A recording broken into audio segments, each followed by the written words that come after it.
Hi, I'm Alison and I'm going to spend a few minutes introducing you to what would happen at your assessment that you will sign up for to join and become a member of Alison's Pure Pilates.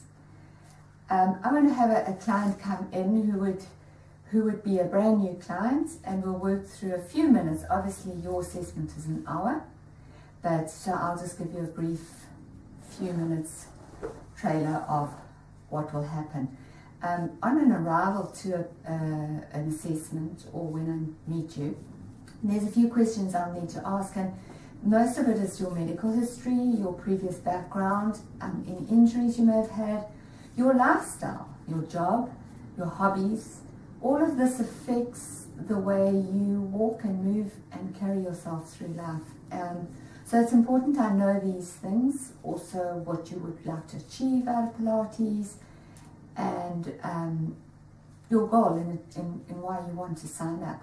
So my client's going to come in and we're going to run through that. Okay, thank you. Hello Chelsea, welcome to your Pilates session.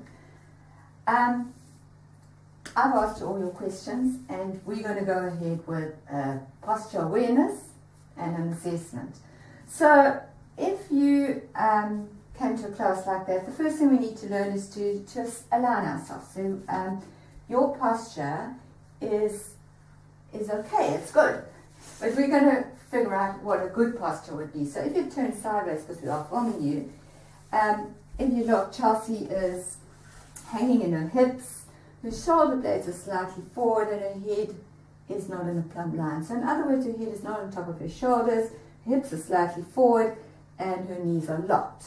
So we would start with saying, Chelsea, could you take a deep breath in, and as you exhale, could you imagine your chest bone, collarbones getting wider, and pull your shoulders slightly back so that you're above your hips. Good. The next thing you need to do is take a deep breath in, and as you exhale, I want you to lengthen your middle of your body and pull your hips so that they're slightly or directly under your shoulders. Good. So really you'll see that I've made Chelsea aware of the shoulders being wide and stacked above the hips, which are stacked above the knees.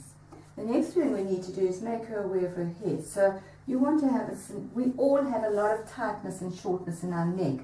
Chelsea was no exception. So what you would do then is feel a lengthening in the back of her neck, and as that happens, so the head will be able to come back and be stacked on top of the shoulders. Chelsea's now standing with a good posture.